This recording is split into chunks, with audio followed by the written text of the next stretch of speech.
nicht durch dich. Sarahs Thron wird erblassen. Hört Rache, Götter, hört der Mutter Schwur.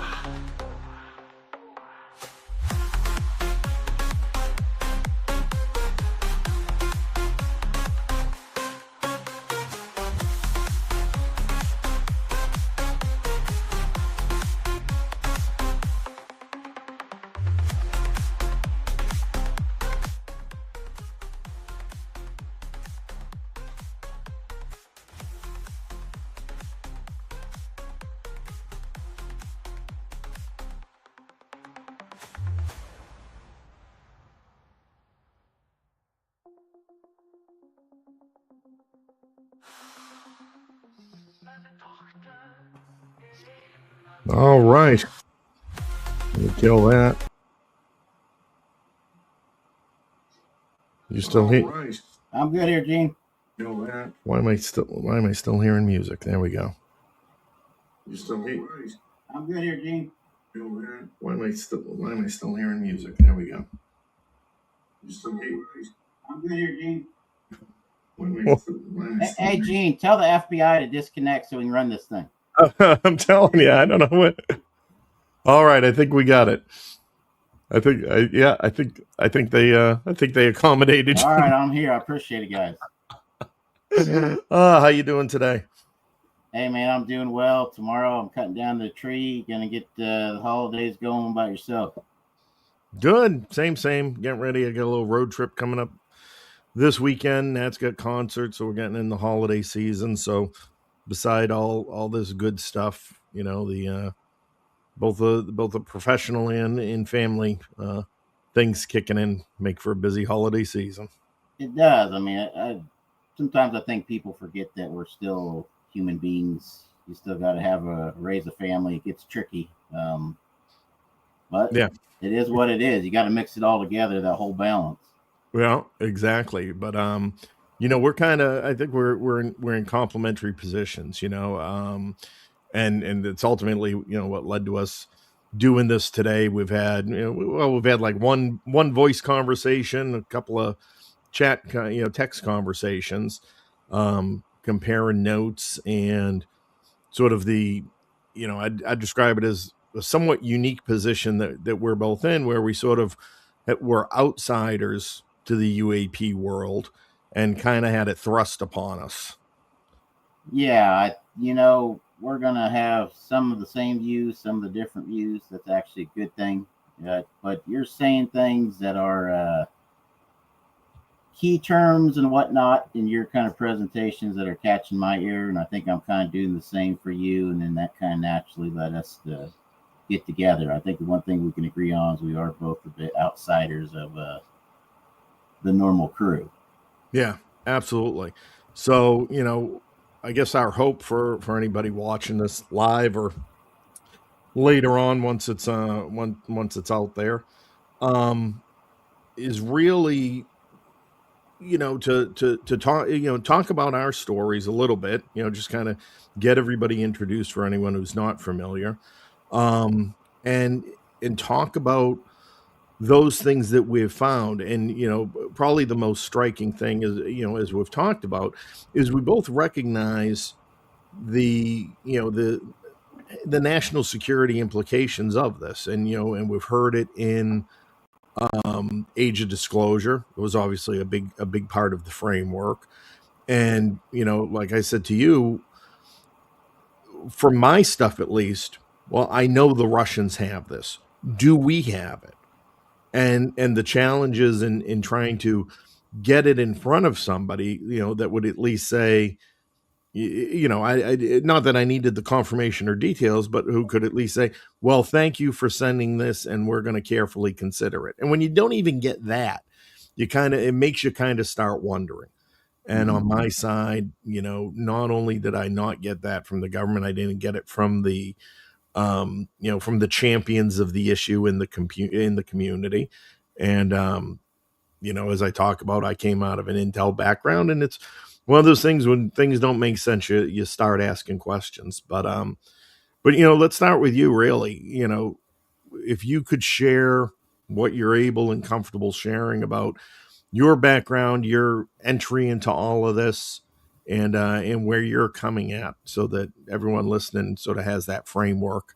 Yeah, sounds good. First, let me kind of just put a little pretext, kind of related to what you said, which is that, when I look at the community, and a lot of what the stories are, they have been told for so long. We're not here today to go in if they're true or false or whatnot, but they're all kind of to the max, almost a bit of one-upmanship as the years have gone on. And so, again, it's not us saying anything is true or false. We're just saying, or at least I'm saying, that when you get to the point where you may have a gentleman who's, former CIA, live streaming, essentially televised, that, we have different breeds of aliens and how tall the lizards are and whatnot. There's really nowhere else you can go. So if it's true, if it's not, doesn't matter to me. What I'm saying is, I feel like the community's really become numb to some of what truly needs to matter today, which is why oftentimes they don't understand, why is President Trump not have this on his front desk? Well, that part of it doesn't bother him today. It's not going to affect him today if he doesn't handle it. What does is the national security part. And of course, that's kind of what we're going to chat about today. So I think there's some advantages to everybody to hear that. UFOs and national security has always been intertwined. Maybe not for the right reasons, right? We get into Blue Book and other things, but it's always been intertwined. So is it they're hiding something that's ours? Is it hiding something that's not ours? Is it hiding something that's ours that we got from somebody else? That's always been a bit of the back and forth in the mystery. But these two things we're going to talk about today have always been together. So with that said, I'm one of the gentlemen that was in the shadows. Had things have gone right, you would have never heard from me. You would never know who I am, which is oftentimes when that person, such as myself, starts coming out talking. So this has been a decades-long adventure for me. I had my own experience. I just had the experience where it happened to be full of high-tech equipment and gear and knowledgeable people. And we worked through this process to get to the point to where we developed the technology portfolio that was further advanced than what we see within the U.S. military. So we tried to direct sell. That didn't go well. Ended up being investigated by everybody. NCIS, AFOSI, IGs looked at us. And because of jurisdiction, it ended up at an in-person FBI office with the DOJ and attorneys around. FBI came at us hard, accused us of basically blackmailing the government, which is where, as I get into it, Tim Phillips got that line from. Yep. But the Department of Justice cleared us. Just because they don't like our abilities doesn't mean we've committed a crime. So because of that whole just nasty nature of the business, we reached out to both the Senate Select Committee on Intelligence and then the Armed Services Committee on the Senate.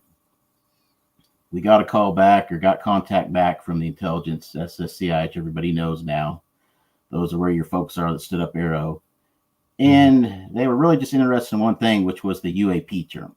And that's when they were kicking this off. And so they requested, we never reached out and said, can I come in and give you a briefing on UFOs or whatnot?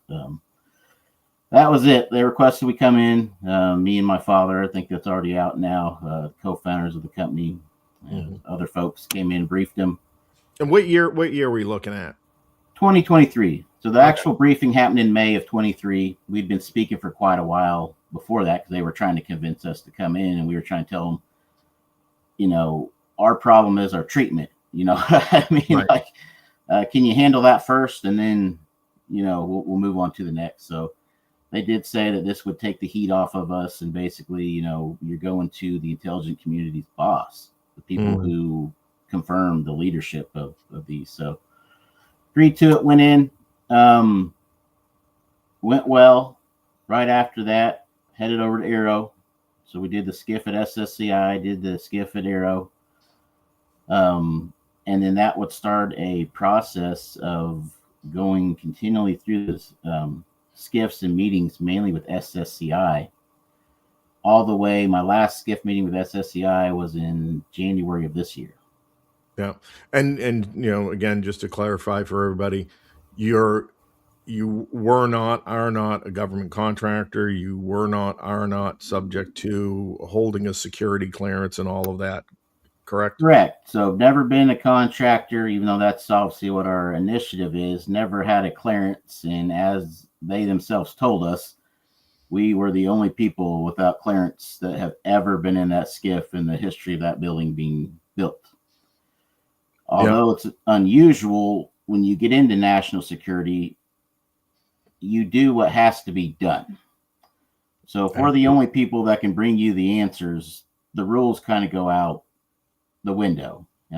People also have to kind of understand that when you deal to the upper echelons, these folks don't get into trouble, right? I'm not here to talk about whether I like Snowden or didn't like him, but when you get into the folks that went and testified that things weren't happening that were, within the spying and NSA, nobody lost their pension, nobody lost whatnot. You get into upper echelons, it kind of just goes away. So again, folks that think rules were broke, it's like, who's going to tell the SSCI that you're in trouble? I mean, it doesn't happen. So we went through a lot of meetings with them, a lot of secret meetings that I haven't spoke about. There were things that happened in that skiff and things that were also said. Those are two different things that would ruin a lot of folks' political careers and committee assignments. Sure.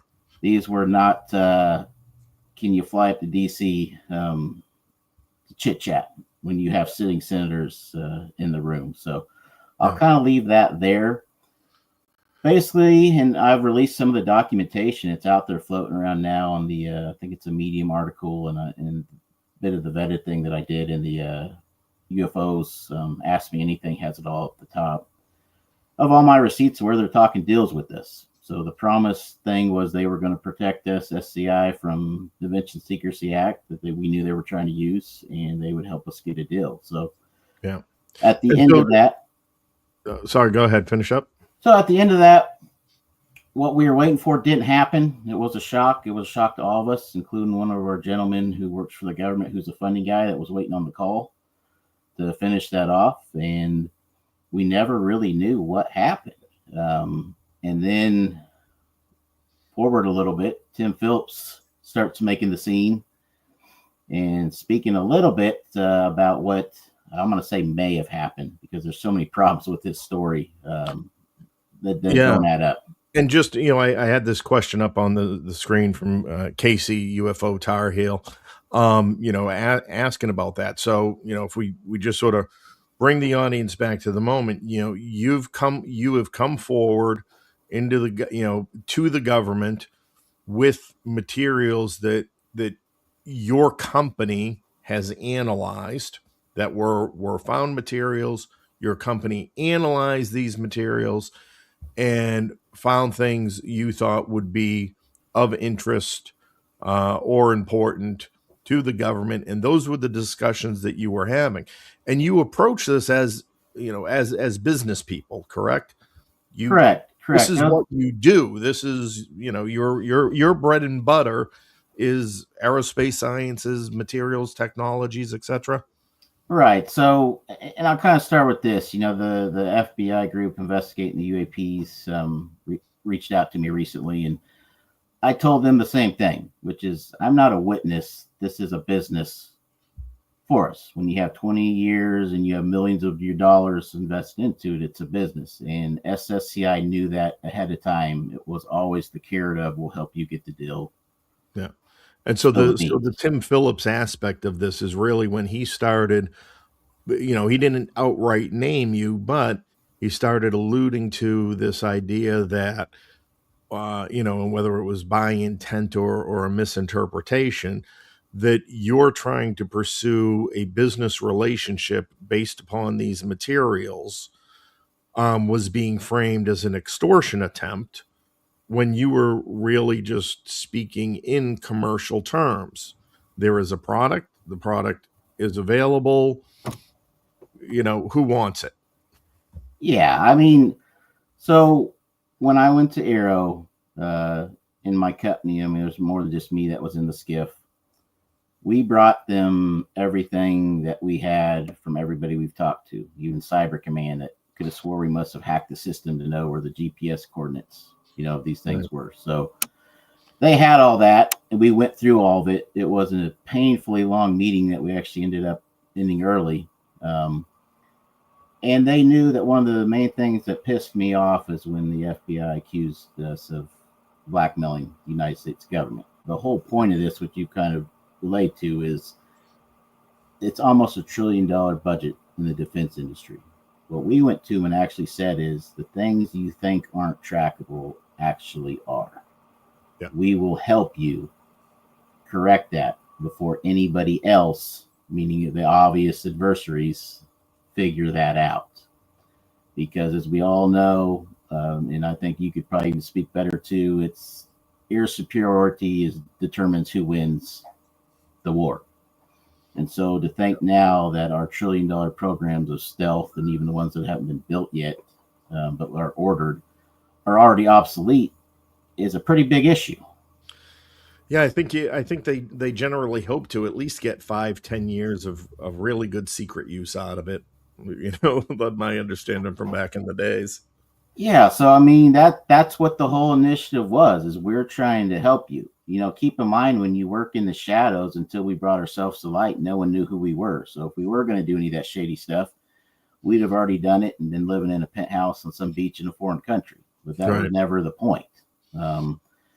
So with all that said, and I've talked about this a little bit, but I want to drive this home today. SSCI and Aero, even though SSCI essentially formed Aero, they did not get along. I mean, it was bad. And we've seen some of that leak out when you look at the text messages that came out from Kirkpatrick, where he's talking to, I believe it's Chris Mellon. And, they're going back and forth. Well, I don't think you're doing your job sending us the people. Well, I don't think you are. Is this guy, that's really how it was. It was a bad standoffish where nobody trusted anyone. So half the time that I would speak to anybody in Aero, SSCI would want me to get back and let them know what was said, because they were hearing other things from other whistleblowers that went in, and they wanted, it was a bad scenario. So I think people have to understand it was never a good, let's pit these two groups on the UAP mystery. Yeah. Do you think they were organized, by the nature of their structure that was created, or was more of a clash of personalities? And a lot of what happens, people start building their own little fiefdoms. That's hard to say. What I will say is, when I went to the SSCI skiff, especially as I got to know those folks incredibly well, that they really felt like, in their own words, was Aero either incompetent or lying in most of what was said and done. And I'll get into that in a minute. In the same measure, when I was in the Aero skiff, there were jokes about SSCI. And, for me, in my position, I kind of just let the folks talk about it without saying, oh, wait a minute, guys, just to get a feel of who am I dealing with. But you could tell from the beginning that this was not a great meshing setup of how are we going to work together. Yeah. So, with all that said, Tim Phillips wasn't there. Kirkpatrick was. I can't say the other folks that were in there, because you have to sign, your NDA when you go in. Sure. Can't release the secret location, any of that stuff. But you can mention Kirkpatrick, which is what they tell you. Tim Phillips wasn't there. Tim Phillips didn't work there. Depending on which story of his you believe, one is he asked to work there. The other is someone asked him to work there and he didn't know anything about UFOs. But the point being, he wasn't there. So he keeps talking about us as Aero, even to the point to where he wasn't working at Aero. And he leaves out many things, including that there were death threats that came in, that SSCI had me send to Arrow. That includes videos, Yeah. text messages, phone numbers, and that all went to them. It all went to OSI, and it was all verified. Yeah, so let's talk about that for a minute, and I've, you know, I'm aware of, what came into you. So you're in the process of talking to all of these agencies. How does it, what's sort of your first indication that there are, third parties, let's say, who are interested in what you're doing? And, what can you tell us about the approaches and what you did, following those approaches? Sure. So I guess to kind of finish up the Tim Phillips part before I jump into all that, Yep. Tim Phillips at Arrow during his time, like I said, they were really trying to figure out were they incompetent or lying. Failed on a multiple of things. Some of them that we've seen publicly, like where he said it was the WASP thing for the Nimitz encounter, and then I believe it was Voorhees that came out and said, "Nope, I was on the WASP team." Try Mhm. again, two different things. And then they announced this public and they report it to Congress, and that's kind of what I was going through with SSCI. So some of the information I provided went over to Arrow, and then we'd get it back out when I was there, and we'd talk about what Arrow said, and when that's where that question would come up: could they really not? Because SSCI had things like metadata video that you don't send first, you send a little bit first, and then when it comes back as they got it wrong, you don't send the rest for obvious Right. reasons. And that's kind of the story Tim's told. So, I challenged Tim to do a nice civilized conversation like me and you are having today. Yeah. I have all my receipts, and they are damning. Some of them I've released, even where, Dr. Kirkpatrick wrote me a letter asking me to work with OSI to basically put some folks, get them off the streets, some foreign folks that are taking our technology. Yeah. There's a lot of stuff in there, including OSI from Arrow writing me and thanking me for not providing any of these materials or information to our adversaries. Yeah. But the story's finished up. So he turned that down. I would say people who I know well, and even some of them sent me the conversations that reached out to Phillips on LinkedIn. There was probably over 100 of them, and he's turned them all down. So I've let that go. I think that proves my point. Yeah. So with that said, going back into the foreign adversary part of what we're talking about today, every once in a while in this business, you have to cause a little bit of trouble, and it's unfortunate. But folks are busy at SSCI, folks are busy at Armed Services. So, without going into what that is, I cause a little bit of trouble. But when you cause a little bit of trouble, more than the folks in the U.S. see it, because folks in other countries are actually looking for that. They have designated employees sitting in, booths or watching satellites to find out what's going on. So that put me on both radars, unfortunately, but it was something that had to be done. We also work in the shadows, which is the point of being in the shadows. So when you do that, you would be amazed here in the domestic U.S. how many people you bump into that aren't U.S. citizens that are running technology and drones in the middle of the night, looking at our bases and watching our skies. Right. There's only so much you can hide. So then eventually they happen to figure out that we were basically a bird dog, right? Just follow these guys. They know what they're doing. And it continued to compound from there to all the normal things, financial offers, beautiful women want to get lunch. Have you ever been to China? It's a beautiful country offers. Russia, several others I won't mention for today, but a lot of them are countries you may actually think would be friendly or are business partners because they've invested a tremendous amount of money or promises to in the U.S. And that was one of the things in SSCI is they wanted me to shut up to not cause a geopolitical firestorm and ruin some of these investments. Right.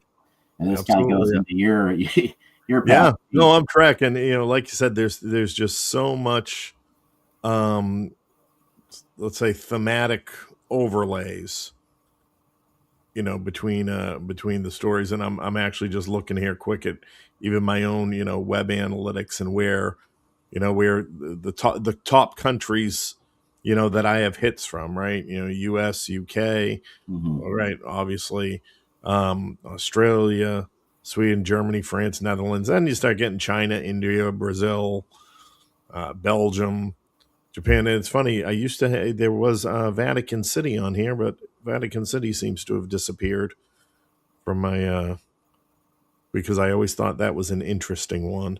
Completely interesting. It's a bit of a wild card. It really is. But then somebody else told me when I mentioned that, they said, "Yeah, that's a friend.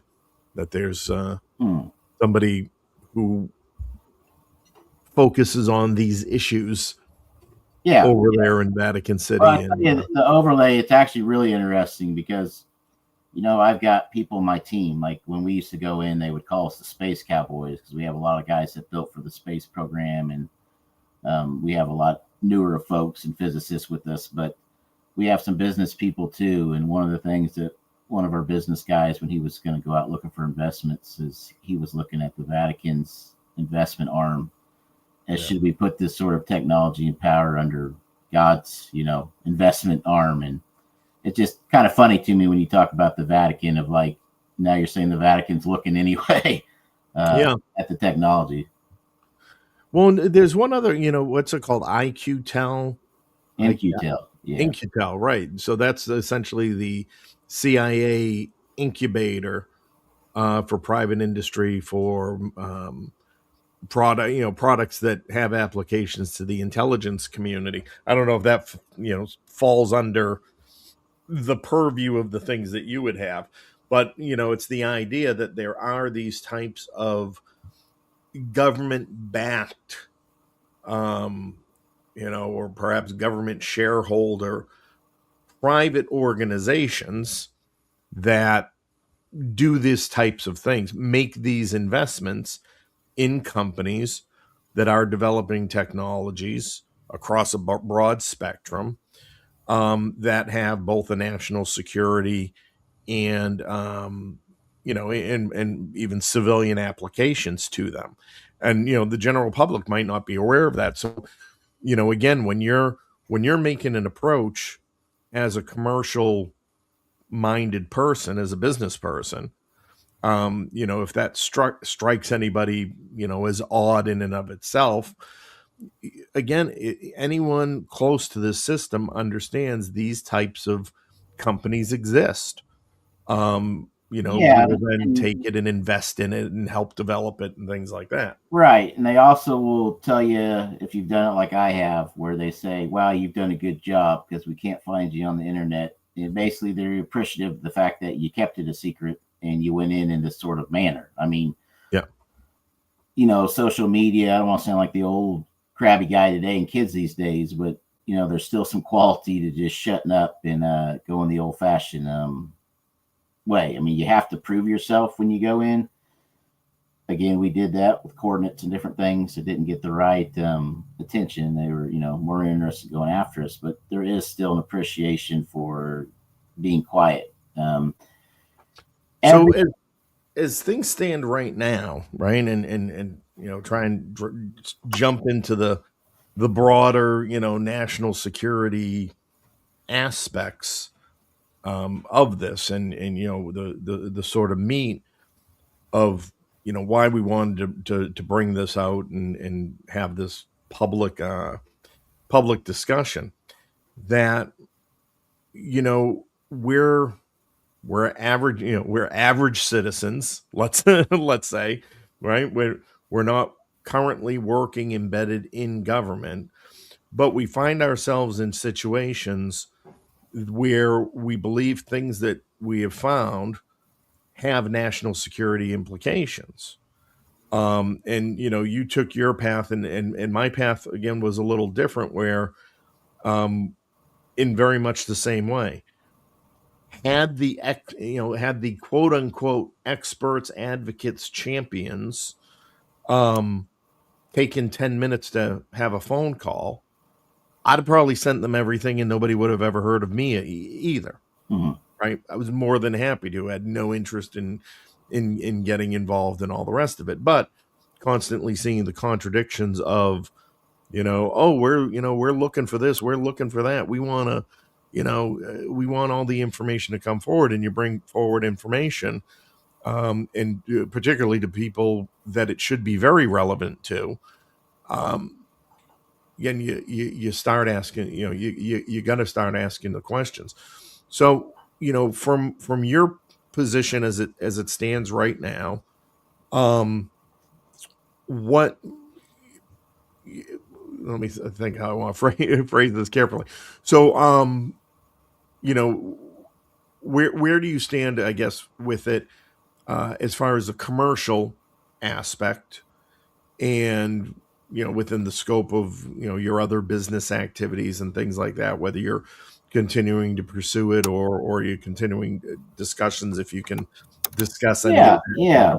obligated. Well, let me. But let's start moving into the implications, I guess. Gotcha. Let me hit the last question, then I'll move into that, which was give him the one guy asked, give him one thing Tim Phillips lied about. Yeah. I didn't go to SSCI, Aero, or the FBI and tell them that if I didn't get what I wanted, I was going to sell this to another country. Probably wouldn't be a wise idea. Probably wouldn't be a free man. Yeah. If I was doing that. And so there's a lot of things there. So for that guy that asked that question, we're not going to get on that right now, but it would be a whole podcast in itself. Moving forward into really what this is about, which is where that covers at, is that there are so many customers that would love to buy this from me. Right. I'm on lists of financial offers that are greater than anyone else has got in the U.S. for technology from guys I would never take money from. Yeah. Because that's why I didn't take it in the first place or sell it to a foreign country. What could be done with this? Well, let's just start with the power source, right? Mm-hmm. We could get everywhere from saying that's what makes us an interplanetary species. We could say that's what you would do with Mars. You wouldn't put nuclear. You put one of these on there after powering the craft. We could get into here with just the blackouts we have in summer and winter for our cities where the grid's not up to par.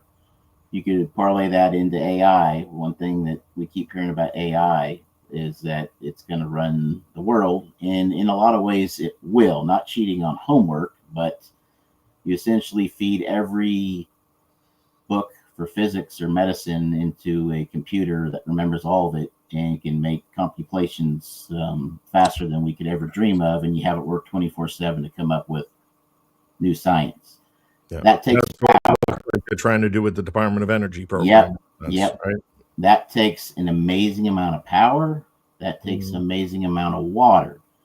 If you look at the power source that's in this UAP, one thing you look at is the power, but one thing people haven't looked at is what would the cooling system be, which I'm going to tell you is there is no cooling system, meaning you're going to also have the removal of the water need for AI systems. So who has this technology?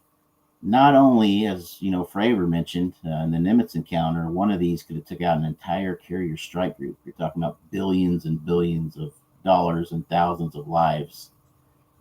It's also going to determine economic leadership in the world. Mm-hmm. And you just keep going from there. And these are all the national security concerns where, these various countries are willing to put people here, put them through school, have them start businesses, whatever they need to do to embed into here, instill these secrets. I mean, this is something why we're all on UFO Twitter that's going on 24/7. Whoever has this will run the Midas military in the world. Yeah. And right now we've lived in such a place where the madmen really haven't had that weapon like the old days where they decided to go ahead and start taking over countries and top one leadership. I don't think people put enough into that where they think about how important that is to keep ahead of our adversaries. So where am I at on all this? Because of that, I still have the goal, as nasty as it's been, I still have the goal to be partnered up with their own military because that's where it needs to be. Yeah. And you think it's, I mean, listen, I don't blame anybody. You try and get the government's a good customer to have, right? There's no shaking that. Have you explored sort of other civilian applications of it in the, in the space of energy, or yeah. maybe Well, AI, or or sorry, the IT world.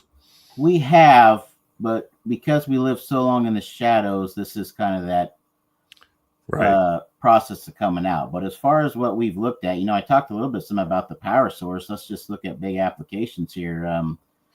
Saudi Arabia has two different, what I'll refer to as cities they're looking to build. Mm-hmm. And both of them are essentially in the middle of nowhere that would go on for an insane amount of miles, all needing one thing to really launch that program. That is the power source. There's real world applications for folks that got a whole lot of money to put this stuff forward. So the civilian applications are insane. I know there's people listening that'll say, what about free energy? That's not how the world works. I really wish, I could put one of these down the block and hook everybody up. But one of the things you'll find out about this power source is it's not going to work with your conventional electric line. So unless you're building a new city like Neom or the line where you can do everything from the ground up, you've got other problems Right. involved into that. Change of infrastructure. Right. But here's kind of what happened to us in this mess, which is that try to get it with the Invention Secrecy Act, right? So we had to fight with that. So then you got to keep it as IP, because once you patented it, they can take it. Yeah. So then what they tell you on IP is, well, you can't talk to anybody about selling this unless you go through ITAR, which is International Traffic of Arms Regulations, Department of State, which is exactly like the Invention Secrecy Act. So basically you have to apply, you have to mark either patent or IP. So it no longer matters now if it's IP. You still have to, and you have to tell them exactly what it is, how you build it, how it works. And then they look at it, because we went through this process a little bit. We pulled our application for obvious reasons, but they kept wanting requests for more information. So then essentially you still have to tell these people, the government, how to build what they're trying to take with the Invention Secrecy Act, with the idea that they're not going to just take it if they wanted to. And even if you went through that process, at the end of that process, what it would entail is that if you did any violations, much like the Invention Secrecy Act, they per violation can put you in federal pen for 10 years and millions of dollars per violation. Anything you were to go to a trade show with, whether it's pamphlets or marketing material, has to go through ITAR to be approved. And then even if you get a customer, you can't sell it to them unless they say you can sell it to that person. That's called being boxed in, which the government's very good at. So we have looked at that, but more what we've looked at is it possible? And unless you have an honest client that's got the financial means and the connections into the government to get that approved, because that's why folks are getting the F-35 that probably shouldn't have it. Right. Then we're kind of stuck again. Right. And if I remember correctly, ITAR is run by the State Department. Department of State. Yeah. Rubio. Yeah. So, again, for the audience, you've got this, it's was it international traffic arms regulations. And that is a broad category, right? It is not it's insane. I don't mean to cut you off, but they got asked one time, like, can you define where you start and where you stop in court when they were getting sued? Yep. And they actually said, we can't. It's like an umbrella that keeps going. So in other words, if they want to find something, they eventually will probably find something you've done that they can say, oh. Yeah, no, there was, I first really became intimately, I knew about it obviously for the guns, right? Mm-hmm. Anything to do with what we would conventionally think of, as weapons.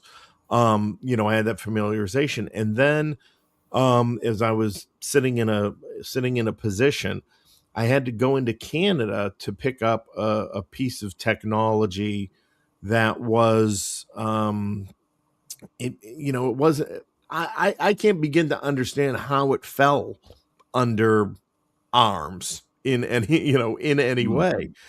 And, I mean, the documentation and everything that had to go back and forth for me to drive this thing was just, mind boggling. And I was like, and I can't remember exactly what it was. Maybe it was some kind of communications thing or something like that. And I don't know if there was a component in it or whatever, But I was just like, Very what does broad. this have to do with arms? Mm-hmm. It is. But I mean, again, this goes back to the world that we live in, me and you, and this whole alien UFO thing has always been connected. It's always been either disguising it or hiding it. But what we do know now is that it's also been looked at, and it's been looked at a lot. And I mean, even the far echelons of like the psionics now, right? It goes back to the CIA and the men that stare at goats, right? Yep. We know our government's paid for this, looked at it with tax dollars. As I'm going to have you kind of relating to, we know the Russians have. And one of those things we started the conversation with is that we have an overlay. And one of the things that caught my eye is because it was the first financial offer I got was for the Russians for what Right. I do. And then that's kind of where I started watching what you're into. But my angle has been I can get things in front of me to study. So I focused on that. And there's always the question I get asked, but where did it come from? And I don't know, but there's a trail. And that's kind of the trail you've picked up here, Gene. Yeah. Yeah. No, that's an excellent unintentional segue. That's it. And that's what's become, my obsession in all of this. And I look at things like I've read through the error reports as they chase things down and what they're able to dismiss and all the rest of it. The body of work that I'm working with, I've began to use it as a reference in time, a timestamp as I call it, where I can look at the science up to that point when these papers came together and the science afterwards, and how did that progress, and then what else was going on in the world and in the UFO / UAP world during these same periods. And when you put it all down on paper and step back 4 feet, you begin to see these patterns developing. And you see, what I've found is that overlap. I've said, okay, granted, I've got this stuff out of Russia. So for all of the national security concerns of, well, is it from our enemies? And again, this is what boggles my mind about the unwillingness or unwillingness, disinterest, whatever it is, of having the discussion. Because, I'm essentially like, well, Russia already has this, now do we? What are we already aware of?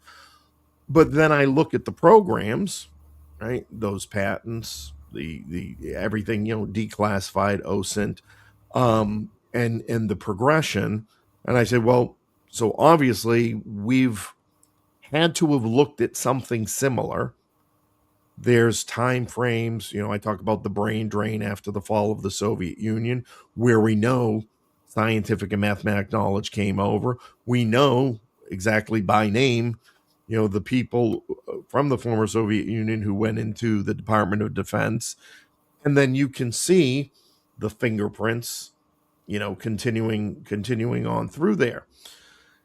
And like you said, it's, I'm this landed in my lap as a retired guy, who had nothing better to do, for, Yeah.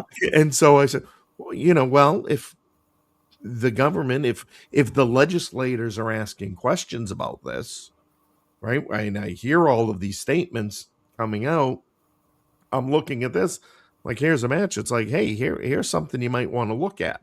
But you don't get that. And talking to people like you and starting to, having met and talked with more people behind the scenes, the picture of all that becomes, a little clearer.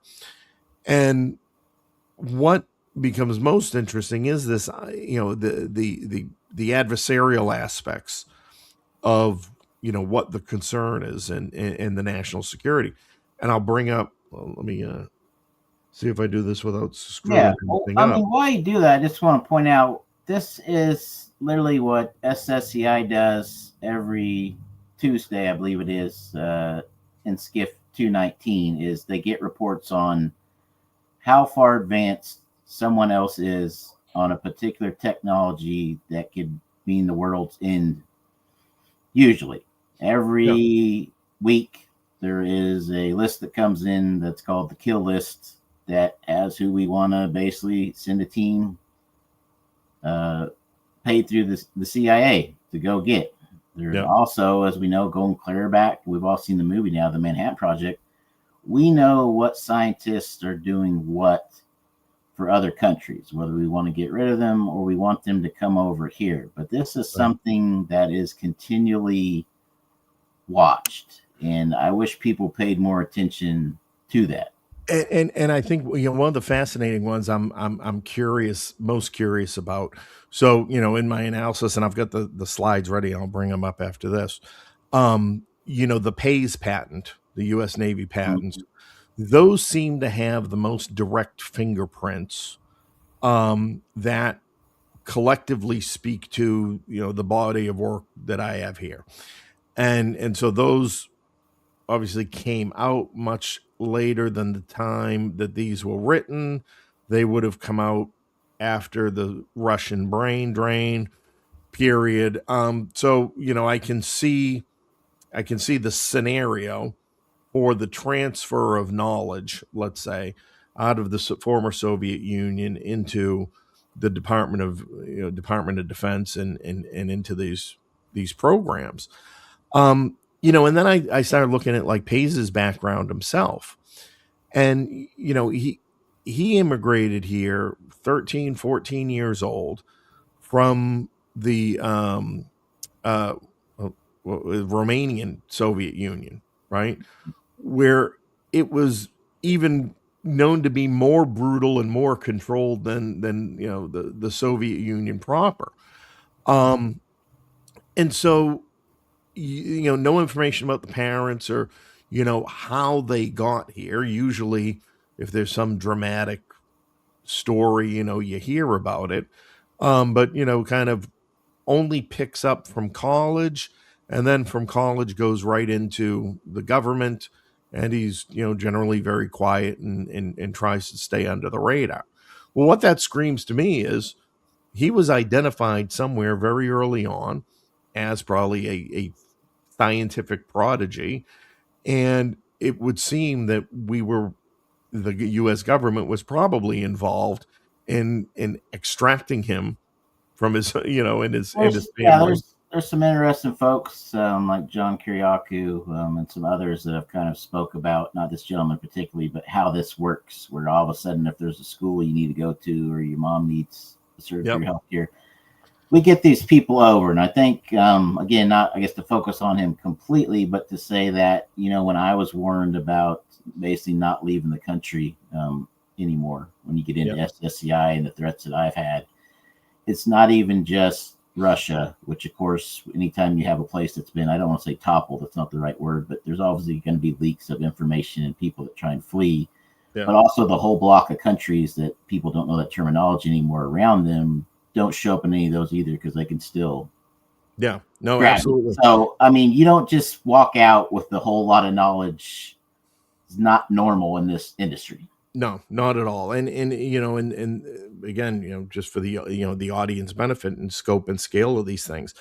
Um, my father-in-law was the same sort of situation that we learned. He was born in Kazakhstan. The family was, politically connected there. The grandfather, was a hero of the Soviet Union in so much as he had died in World War II in the Battle of uh, Stalingrad at that time. Um, and then he's plucked up from Kazakhstan and sent to one of the top universities, and that was based in Latvia, part of the Academy of Arts and Sciences. And that's why I try and get people's minds around, especially those who didn't live through or understand the Cold War and the dynamics at that time.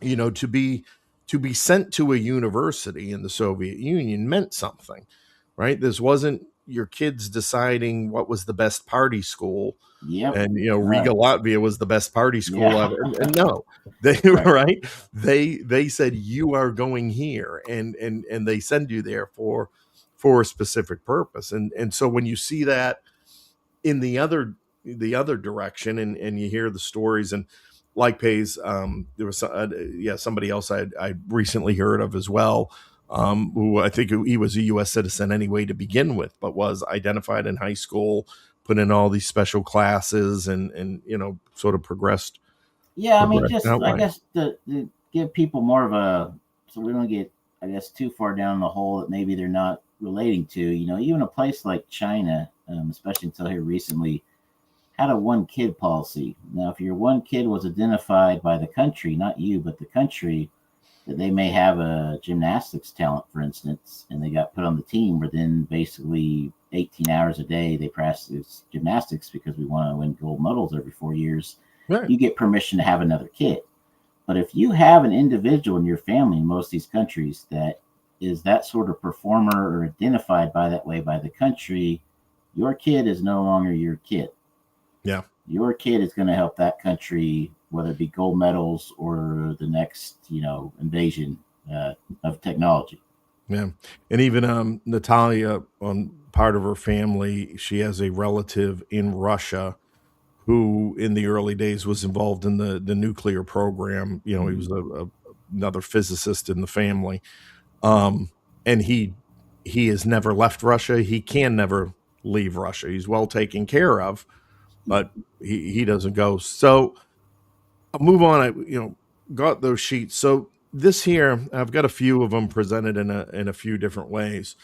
Um, so what I had started looking at and trying to say, okay, well, what are these national security issues we're talking about, and what is this race? We heard all about it in Age of Disclosure, right? There's this Cold War, there's this race for technology, and this is what I sort of see this body of work as being the disruptor in. I'll just put that down so we're not staring at it too long. Is this is the role of this as a disruptor in a sense, in that we have never really had a unified body of work that claims to have detailed the reverse engineering of a craft and use the language available at hand to try and explain all of these things. And so I broke down what I was able to find and sort of assess as the 10 sort of top critical areas. And I don't know if you've seen this before or if any of this resonates, let's say, with your experience. But we're looking at the power generation, which includes the thermonuclear fusion, MHD generators, creating plasma powers, feeding solenoids, gravity charge dualism. This is sort of his overriding theory of everything to do with this. And then the effects on plasma stealth and cloaking and right down the lines. And so in this one, I had looked at, how it's described in the papers, what I'd been able to find out of the US, Russia, and China. Again, all public, open source, declassified, scientific journals, patents. Um, you know, these are a lot of the ways, there's this difference between, and I get this question sometimes, well, the science is the science. Yes, and I would imagine in many ways, you're in a similar situation, Michael, that individually there's 100 different pieces of science that can all be explored, and that in and of itself is what happens. And out of that 100, there's a certain percentage that would naturally go together, perhaps, if you start narrowing it down to a specific field. But then you start getting into more specific groupings. And so when I use the term fingerprint, it's really this idea of not so much, well, because they both said the same thing, or both explored the same scientific domain, therefore it's equivalent. It's like, no, it's because they explored, out of 50 things, these four things in a very specific way, that develops the fingerprint. And so that's what I'm working out of. You're much more skilled and conversant. Well, yeah, I mean, just So how off am I? where I would pick that up is, when you deal with the U.S. Patent Office, for people that don't know, which is most people, it doesn't matter if you paid for it yourself and you invented it. It doesn't matter if you put in 0.01% of the work and that was it. You still have to go through the patent office. If you were in another country and another country paid for it, you still have to go through the patent office. So the patent office has a really good idea, because then it goes through the review by the DoD. So, like, for instance, I'm not the first person to invent a system to essentially defeat stealth. The first person actually invented a system that was for traffic control. It was going to monitor cars and highway traffic, but the DoD looked at it and said, "Oh shit, that's going to pick up stealth." So there is the ability to get a fingerprint, because these countries and our own countries really starts identifying who, or at least what country, is bringing this to them. And if they need to, they go out and grab somebody, right? We went through that with the whole Manhattan Project. Right. One of the big things I seen on there was the directed energy weapons. The first question I got asked was it ours or was it not? What I got asked is, essentially, once we proved that we could do it, and there it is, and there's the photo and the videos, is, can we bring it down? Actual sitting senators and Congress folks asked me that. Now, because I'm sure the FBI will question me about this interview, I don't plan on that. So I don't plan on bringing any craft down. Don't need a visit, but that was really their main worry. So let's kind of start there and work back. In order to bring something down of this technology, it's not just a matter of, can I shoot it with a bullet or shoot it with a missile? That no longer works. So everything you have is obsolete. So you're going to have to go with something new, multi-step venture. And then you get into things like, well, you go back to the Nimitz where it pick up and disappear. Well, that's because it's going so fast you can't track it. So in order to shoot something or bring it down, first you have to actually be able to get it tracked for the missile or whatever it is to follow it. So you start going into those technologies, and all those answers will be in identifying that technology, because you have to know what technology it is to know what its signature is to bring it down. And I will say that on that previous chart, there were some things on there that do pique my interest highly. So when you get to that point, what you do have to say is one of two things is going on. Either you can't really say lucky guesses, because there's no way, of all the things, for people that don't know physics, you wouldn't believe how many different types of physics and theses are out there. For someone to be that close with some of those things on these charts, they have to either have it or have been working on it a really long time and are getting close. That's where I'll leave that chart. So then you have to put some real valid thought into, who's ahead. Right. Well, and I brought up, so this is from my this is sort of my canned presentation I give off the road, if I'm on the road, if I'm invited to do it at all and talk about this. I looked at that exact question, right? So, here's a body of work where there, I talk a lot about the programs that seem to collectively make up a parallel body of work, which forces me to say, okay, well then, if this guy came to all this stuff, reverse engineering a UFO, how did you come up with it? And then part of that was, well, do we have anything that can defend against it? Do we have any indications? And so echoing what you had picked up, the high power microwave weapons, the and again, I started looking at this language, the FEMA, the responses to it. And I've done so much training with FEMA through the years. It just sort of peaked at one point. I was like, yeah, you know what? All hazards and these terms. And I went looking for the specific terminology, let's say. And so it jumped out more at me. Now, whether that's just, psychology working against me when they talk about unprecedented change and uncertainty and technological advancements and evolving societal dynamics. That makes me wonder. And all that training I had done was long before I was involved in this issue at all. And I'll just bring up real quick because it's somewhat interesting. This was the other thing that had come up. So in central New York, there's an old uh, army depot, and it had been around since World War II. Up until 2000, there were nukes on it. And somebody that I know that lives in the area had began to identify around the old depot area. The only way he described it is like, well, they were trying to mess with the natural geology of the area, and these were some of the types of materials he found, rocks and things laid down. But we started looking and asking the questions because we were looking at the history of sightings in the area from when it had a nuclear presence to when they were removed.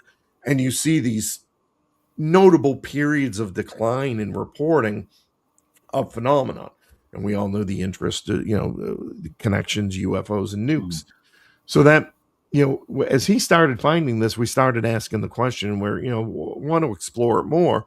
But, again, were they trying to manipulate the geology of the area to impact some of these things that the crafts, as we identified, Yeah. leverage, let's say, in order for optimum performance. But again, it's that thing of it's that idea that all of these things seem to be indicators of the knowledge. You know what I'm getting at? Yeah, I mean, so just like with this, where you kind of ended with whether you want to call them in with something that helps them fly or you want to be able to manipulate it so you could bring them down, it's still that same point of, the question before on the side before, could we defend? And the answer is no. Yep. Not just no, but hell no. We've seen just, here lately, one of the things that I did when I was in SSCI is I tried to explain to them what was going to happen, including you get into Langley. I won't go too far into it, but the point being, you have things in the sky in the domestic U.S. airspace that you won't pick up on radar and you won't bring down with any of your high dollar jamming. And then it happened, and then got an emergency get here now. Flew in, missed my daughter's Christmas pageant, but in the name of U.S. security, right? To go in and talk about it. And what I tried to drive home on that day was there is some answers, but the same thing that fell at Langley is going to fail on Air Force One, Marine One, and all of the capital. You don't have the ability anymore to pick up what's there. Now, we're not even talking UAP at this point. We're just talking highly advanced drone tech that you can see with your eyes above you. So then you look at that, we had pitched the Golden Dome before it was ever the Golden Dome, where we told them your FAA really needs a re-ramp from the ground up. We can tie all this together with our knowledge and technology on a much larger scale. We could tie all this together and get you where you need to be. But we didn't do it, and we won't do it. I just said a horrible thing that basically relayed into saying that our president of the United States is a sitting duck. Mm-hmm. And we hope to God it never happens for him or any other president. But as we just seen, I believe it was this morning I read, Zelensky was flying into Ireland, and they've determined that they tried to take his plane down with drones as he landed. And now Ireland may not be as advanced as the U.S., but we do know there's drones here you can't pick up. And we damn well know presidential fleets have to land. So it gives you an idea of how bad off we are in this. Well, and I wonder, in all the discussions that we have, both as a community and then outside the community, the discussions they're having as it comes to drones and the drone threat and where do they come from and all the rest of it. I think that's the important thing here is where there's overlaps, but we've got to be cautious to not convolute the priorities of the issues at hand, right? So it's one thing to wonder where it came from. Did it come from another dimension, or did it come from Russia or an adversary? Is it harassment, or is it probing, and all the rest of it? But what you're raising is this idea that regardless of today, when one of these things is spotted, where it comes from is less important than the immediate capability that it could potentially have. Hope to hell And they're that, friendly. right, and that immediate capability may very well already be within the portfolio of friendly or adversarial companies or countries, the origins of which could be extraterrestrial, NHI, or whatever.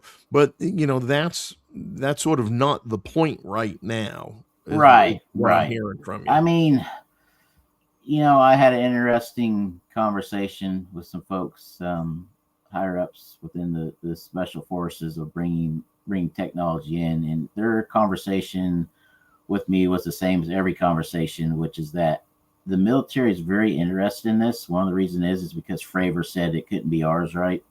Mm-hmm. So that caught their attention, but it's never an interest in abductions or visits. What it is, and they'll flat out say, I don't give a shit if it's aliens, if it's ours in some other program that I don't have access to, if it's Chinese, Russia.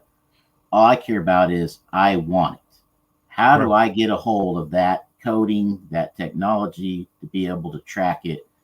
That's the big worry. And I know people don't like the whole military angle in this, but it's a massive worry when you look at our financial districts and everything else is also under the same sort of less than great protection that Langley failed on. And if something should to kick off into Taiwan, it doesn't matter. We're not in the military. We're still going to be involved, which brings me to my point of who knows what it is. I have a good idea on some things. Other people do. Other people don't. We've got to figure out what the hell's above our skies, the domestic U.S., whether it's a drone or it's a UFO looking to get us. And the current plan right now, even with the massive defense budget, is not going to do it unless some certain individuals can get the trigger pull on that. And that's just not what politics is doing right now. Yeah, absolutely. So let's take another look. These were some of the big players, and I don't know if any of these are familiar to you, but again, this is the sort of assessment I've been working with. The yellow, again, indicating what I've differentiated from or extracted from what's publicly available, and then sort of worked a formula to guesstimate, add on what might still be classified, in hitting under there, and what institutions are involved in that. And then the last one I'll throw up here is the overall. So again, I'm looking at all of these domains, what's publicly available. So, and granted, for me, this was about how close has anybody gotten to completely reverse engineering a craft similar to what is described in my father-in-law's body of work. Mm-hmm. So obviously, you've seen the scientific domains that make that up. Those have a cascading number of applications that can come out of it. Well, And this is where, so I'm interested, from your perspective, sort of looking at this, where do you think that idea lies of yeah. this So advanced technology and what's open and what's not? I've got Senator Rounds' phone number. Him and I got really close. He was our main guy when we went to SSCI. I dealt with a lot of the other senators and chairs, but what he's saying on age of disclosure, and this was told me from the staff members, essentially all of our meetings. him and I, keep in mind he's seen firsthand, the threats that have come in and the offers. So we know the rest of the world either has bits and pieces of this, and it doesn't really matter because overall they could care less. They just want to have it at the end. So whether you buy it, steal it, or you've developed it, that's where the world is, and it is true. It's going to be world domination. Who gets it? One of the other things I heard about the movie is people saying, how could the president or how could Rubio, not have access to this? Well, there was a story that came out on Tucker Carlson. It doesn't matter if you're a fan or not, but he interviewed the gentleman who was the gunman who brought down Osama in that raid. And he tells the story, and this is only a couple months ago, but he sat down at the table, the Situation Room, and they gave him two options. Both of them sucked. Basically, you're going to die. And then a gentleman spoke up at the end of the table and said, actually, sir, there's a third option, which is where the helicopter came in. And what he said is that even the president didn't know about that helicopter. So that gives you an idea. This isn't new. And that's a helicopter. So what if you had UAP? Well, the president sure the hell isn't going to know about it, and it's going to be buried deep in the classified section. And again, we've had people try and audit the U.S., the CIA, the DOD before that, and they never found that program. So I think you have to realize there could easily be, that classified work. So then who's ahead? Well, one of the problems the U.S. has had, a lot of it's political and lobbyists that have kind of brought us back from where we once were, but it's really the old fuck around to find out. You got to have the ability to not be so scared of risk that you're willing to do things. You think about one of the legend stories in this is that we discovered stuff during the, testing of the bomb, right? Now, I'm not saying release bombs nonstop, but the idea of hooking up power to something that's not been done before, when you get into material science and engineering, it's really where you get your massive discoveries. And we know for a fact China and Russia are more than willing to try some crazy stuff to advance science. So I think that should be a scary chart, because I would agree with it that China before Russia, but China and Russia, because sometimes the more behind you get, or the more mad you get or desperate you get, the more money and the more risk you take on, are on a better track to find those secrets, especially with what they already have, than we are if we don't have it. And I'll leave that as an asterisk. No, yeah, that's a good point, and I'll just bring this chart back up, real quick. I've also sort of explained this and has thrown in the caveat to say, with China being, at this level and based upon, again, what we're publicly or able to assess based upon public information. So now that doesn't necessarily mean it works very well. I think Correct. they are much more apt to push something out that demonstrates the ability, but perhaps not has the capacity to follow through. If that's Right. that's a good way Saber of phrasing rattling it. is a real thing where you try and claim you have something you don't, or something you do, is highly more capable. But just with Russia alone, one of the things that people didn't pick up on, because me and you are in a little different space where we analyze it a different way, is that when you look at things that happened after that Nimitz encounter, and you look at some of the telltale signs where the U.S. was trying to say it was ours, even though deny it.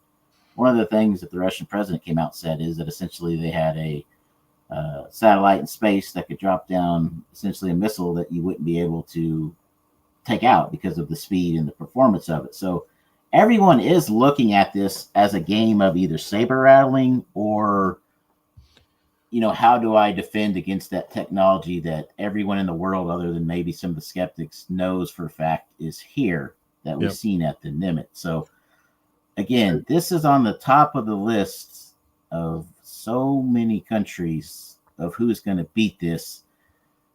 We're in position we could pull it off better than anyone. I mean, that is kind of China's problem. Their stealth jet probably not going to be able to outmaneuver a 22, maybe not even a 16, but they're going to get there if we keep fucking around on this. There's almost an exact image. Forget about the performance for a minute, but almost an exact image of our B2 that they ripped off. You go through our whole inventory of aerospace. Right. They almost have everything. May not perform as well as we do, but too many secrets. We're letting too many other countries have things they shouldn't have of ours. We've really done this to ourselves. Yeah, we have, and and I just want to look at this slide for a second. So I've got to look at it on the big screen, for my old eyes. So this was from February 2024, the CNN article talking about Russia's attempt to develop nuclear space weapons. Um, you know, Putin's talking about field centric, medium manipulating capabilities. Again, this is language that is in the papers that I'd been evaluating, and this phrase here, new physical principles. This is, I mean, I found things 10 plus years where Putin's talking about this. And what I don't think people appreciate about Putin is Putin has been, if you want to talk about somebody who's transparent, Putin has been very transparent through the decades. To that, when he invaded Ukraine the first time, the analysts, or I should say the politicians on TV, acting like they were surprised. There were no analysts who were surprised. Putin's been talking about that and using that language for the 14 years prior to that, when he was in office. It's what led, I joke about, people look things up as they're doing their searches, and they're like, oh, you ran for president in 2024. I was like, yeah, I did, because when Putin invaded Ukraine and Biden was on the news, or as the troops were massing on the border, and Biden's, well, I don't know what he's doing. Oh, it's not going to happen. I'm like, I can show you the years prior of assessments that I wrote that said, under the next Democratic administration, they will face the full scale invasion of Ukraine by Putin. He telegraphs everything. So, when I see this, it becomes particularly concerning to me, because I have the hope that the politicians are getting the same kind of analysis that I would be getting. But does it It's not resonate with happening. them? Yeah, Does it Gene, it's not stick with happening in SSCI. I can tell you. So this is exactly what I was talking about. So that's I'm glad you put that up. I didn't even realize you were putting that up, but that's exactly what I was referencing. Where he's, people who don't understand. I don't want to say the spy world, because it's a lot deeper than that, but just other countries, especially if you've never been out of the U.S. or you've never lived anywhere else. One of the things about Putin is, because he does have things in his own country, which every country does, propaganda. We have our own here. Sometimes they think a lot of what he's doing is just convincing people of what he wants, but there is some truth to what he's saying. Now, you have to decipher the two of what leadership does, and I'm not by any means promoting the guy, and then what he's saying that other people should be listening to. And this goes into what his weapon systems are. One thing that's never talked about from the Nimitz encounter is that's one of the things, along with his, nuclear, capabilities from space and missiles, that all go into one small little bowl about who could have the last kill shot if all hell breaks loose. Because ICBMs and things like that are so dated, people don't realize how poorly that's going to fail. But that's what this is about. This is a massive race. This is who's going to win at the end. Most people would rather just go on their lives and think about it. But the SSCI is not getting the information they need. I've talked to folks in there before, and it amazes me, like with the drones, before you get into complicated things past that, just you have them saying things like, well, a drone couldn't get to 10,000 feet. And I'm sitting there like, well, you never asked what elevation it took off at. Did it take off at sea level or 8,000 feet, right? Like, how the hell are you the person briefing senators? And then we get into it, and I explained to them I could go on Amazon and buy a drone that could get higher than 10,000 feet. And the only reason it can't get higher than 15 or 16,000 is because it's limited. Mm-hmm. But I could disable that. Like, there are some issues within the system of who's being promoted and lifelong employees in DC that worry me and should worry everybody. But you need to pay attention to China, Russia. There's a couple others I won't get into today. everybody knows this is here. I can't get that through people's head. Whether you think Yeah. the Nimitz was alien or ours, every country's looking at it like it's here. So it no longer matters. Everybody wants it, whether that fills in some gaps from what you've done already or you're starting over new. Everybody wants this technology. Yeah, and I think it's that framing that we don't have the appreciation for, and the history of it. And so I talked earlier sort of about that timeline that I began looking at, both in the science and the events and the progression and the creation of institutions and things like that. And that's why I brought up this slide. Maybe chat about that for a minute. This idea that while and for this purpose, I sort of go back to Roswell, right? And that, because that really seemed to have begun the the dual purpose, recovered technology, foreign technology, whatever you want to call it, or however you want to frame it, with the creation of the national security state, right? And everything sort Mhm. of began to form and take shape and institutionalize after that. And what I found most interesting about it were things like I have up on the slide, that it seemed, Russia was taking a much different approach. They weren't pretending that it was the US. Now when things are seen, they instantly go to, oh, it's, the US, it's Western Europe, and all the rest of it. But historically, they have very much, granted they had a different mechanism of control back up and through the 90s, but they very much didn't pretend that they thought it was us. They knew it wasn't us, and they knew if it wasn't us, it wasn't going to be anybody else. And so the structures and systems they put in place, I think, accounts for perhaps some of the areas in which they're ahead. One of them in particular, is and you touched on it, psionics, right? My father-in-law's papers, he talks about consciousness and the information energy field and all these things that sort of overlap. And I began to find it interesting because what it looked like to me was, traditionally in Russia, they had followed this path of, they call it the new sphere, and Western analysts always looked at it as Russian mysticism and just a cultural thing, but it sort of is the integration of nature and science and mathematics. And that's why, like my wife, I use and pick on as an example, that's why she's not only an IT engineer but a brilliant opera singer and a brilliant pianist, and just like everybody else, in a certain spectrum. And I think the US early on took this idea, of anything that had to do with consciousness related aspects, metaphysical, if you will, and foo-fooed it and said, no, we're going to engineer our way around it. And I'm wondering now, with the more focus and openness and attention on things like psionics, is that an indication perhaps that they realized we cannot engineer our way around it and we're behind?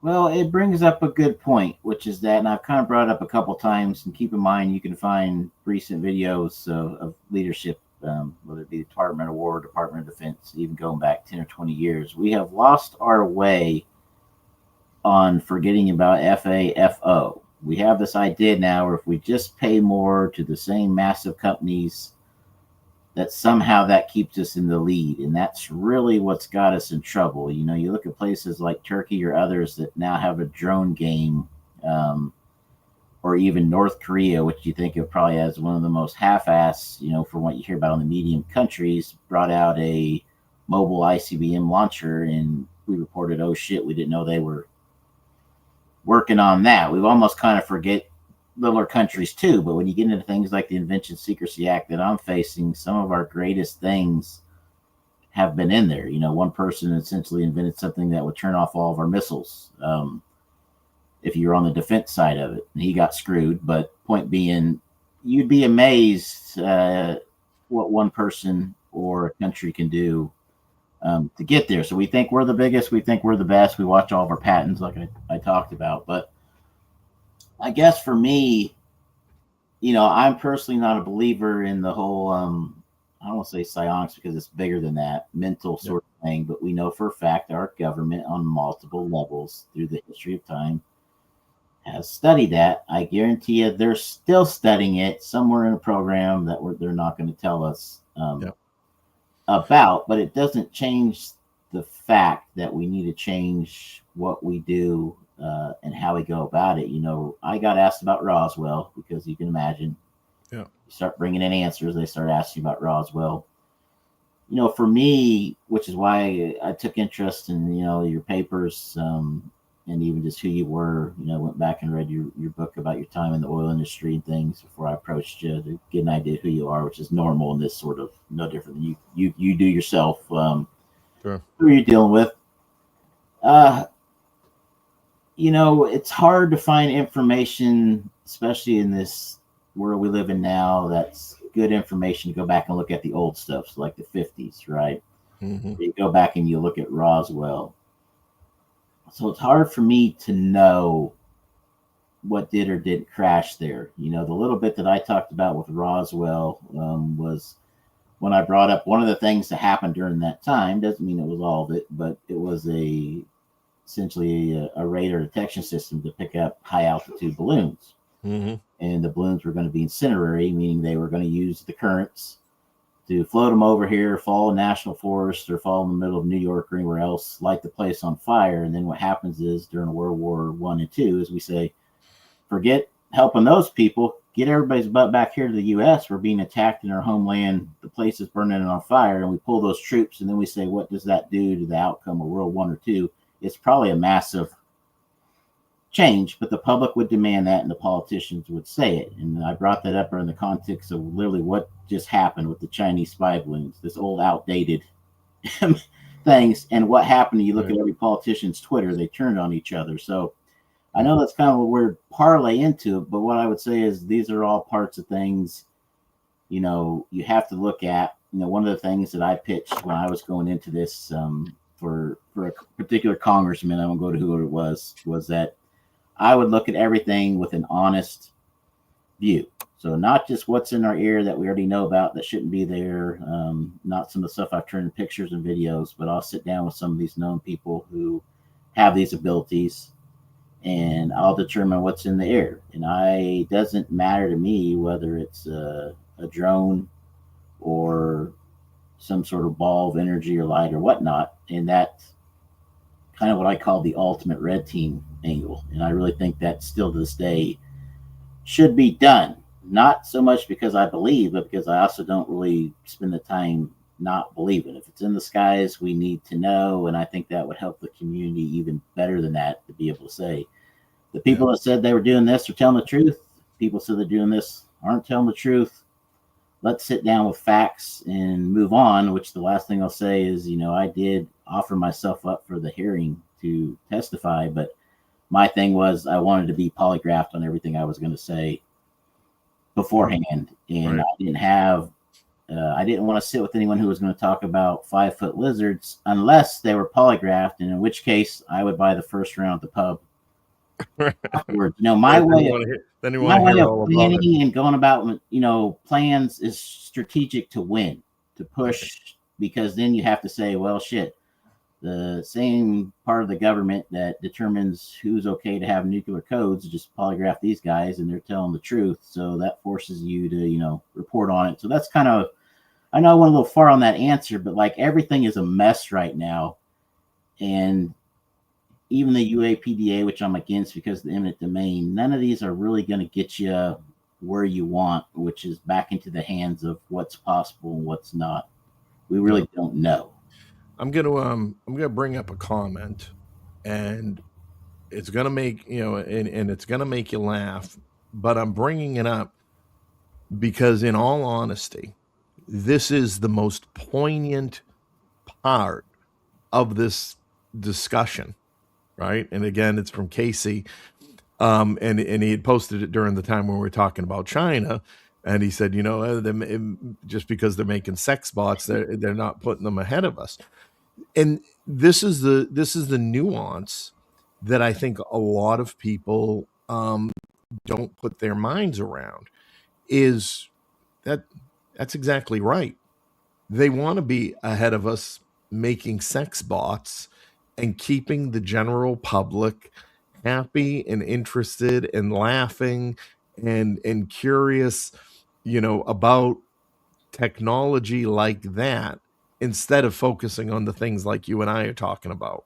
Well, I mean, for God's sakes, And I think that it was an absolutely yeah. wonderful, perfect, poignant comment. Thank you, Casey. Look around your house and look where stuff's made. If you want to know, my thoughts on that, and that's not just the American angle of it. That's just saying, if you get someone's attention and you get your product into their hand, there's many things that become your advantage, and that's one of them. But again, there is some seriousness to the. It would be programmed differently, but the robots, we go into Elon's plan of you're going to send robots to build out the power source on Mars. That really is the key. Nuclear won't work for, I think, what he's wanting to do because it doesn't really fit with what he's wanting to do. But the robot part is massive. Yeah. Secondly, for anyone not following it, which is most of the world, China landed on the dark side of the moon, as it's known, and there's going to be some real issues over what the hell's going to go on with that plan. So again, what would you need to do anything if you wanted to take a one up in this world scheme, whether it's the technology from the Nimitz, it's, atomic warheads coming down from space, or the ability to have something going on the moon or the planet. It's laughable, that comment, good comment, but you got to start thinking ahead more than we're doing right now.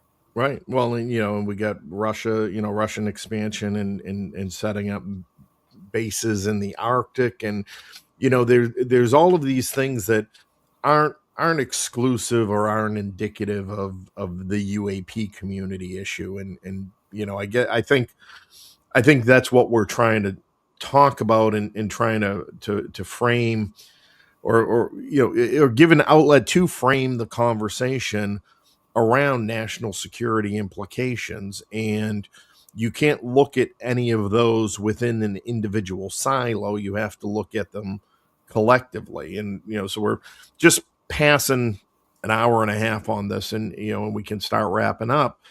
And that's what I think, what would be good to end with here is, as the community we're talking to here now is the UAP community. It looks, we got over 150 people watching now, it looks like, which is great. Appreciate everybody tuning in for it and hope they're getting something out of it. Because that's where I think we have to bring a lot more discipline when not only we hear politicians talking about national security, throwing that out, as the coverall term, but perhaps not be so fast to dismiss it as I think people take it, that the government's trying to deflect and they're trying to just throw it under this umbrella. And I think what we're demonstrating is that even though they do that, there is information. There are things like what we're working on individually, and I'm sure we're going to take deeper dives here in the coming weeks and months on both sides. But these are the paths that, if we're talking about citizen disclosure or citizens assisting disclosure, these are the paths we want to pursue. These are the things I think that might be a little more impactful getting in front of the representatives than videos and photos. And I'll give the last minutes to you and your well, that fits right into how I want to end it, which is how I started, and that was to say that UFOs and national security has always been intertwined. Whether it's covering up what we really got, like the 71 or the 117, or we have something we don't want to admit it to it, but we want you to sound crazy, so we'll tell you it's UFO.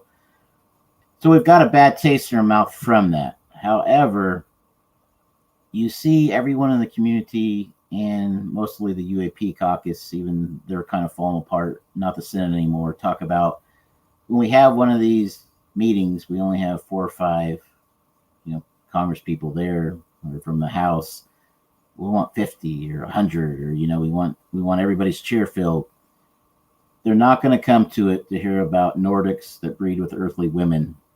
You may not like that cheap shot, but I'm just telling you, it's not going to work. You are going to have to work the national security angle. That's how you fill the seats up with this. That's what you need to do.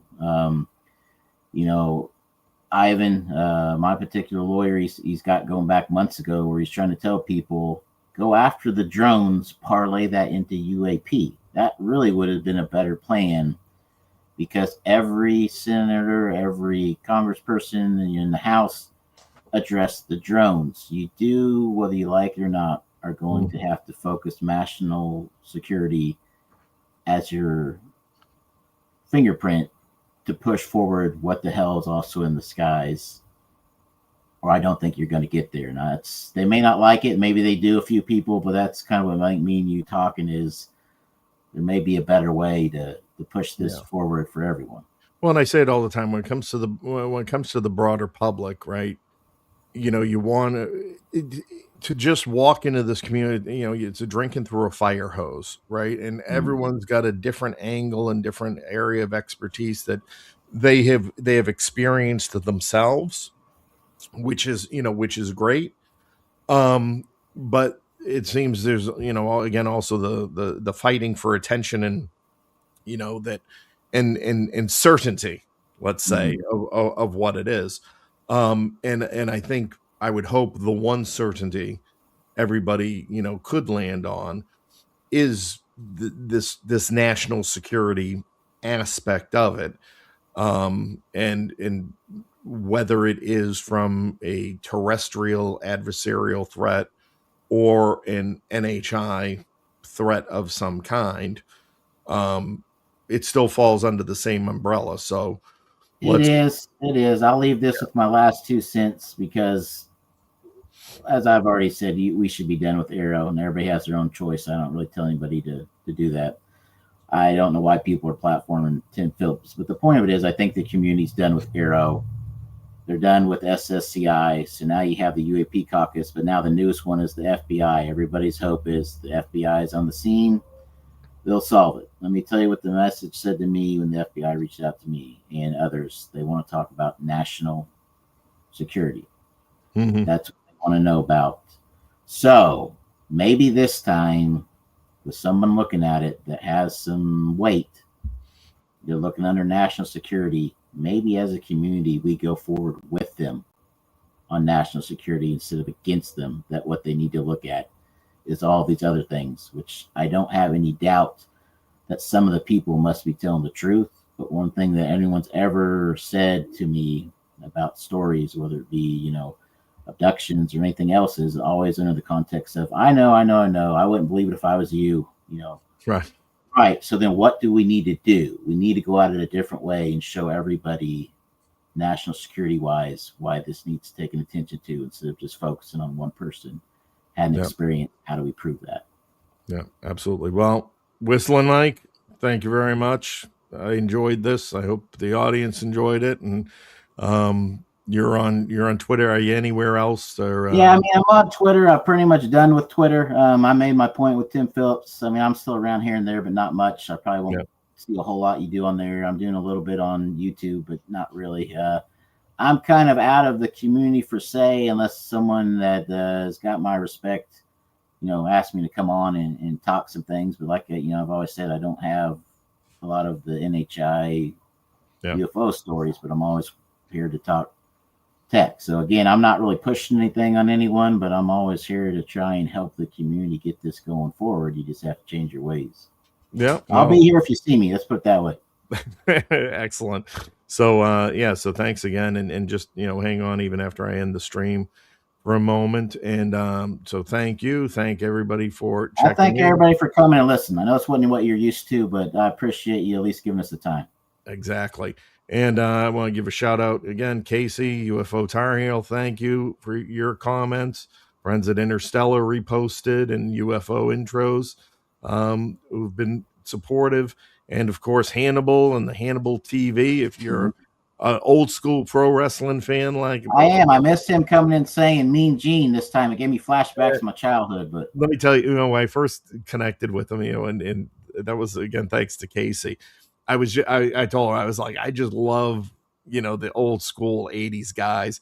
But we're and we share this StreamYard sometimes, and we're streaming now on Hannibal's UFO channel. So encourage anybody to go over and give that a follow. I've been sitting in keeping Casey's seat warm while he's been busy being a young family man. So I'm like grandpa sitting and babysitting the Hannibal UFO channel for him. So thanks to them. And yeah, so we will look forward to the questions and comments in the posts and try and answer as many of them as we can. And until next time we pop up, thank you everybody. And we will see you somewhere again soon. Yeah, I appreciate it. If they got questions, we'll come back and do it. Thanks a lot, Gene. Sounds good.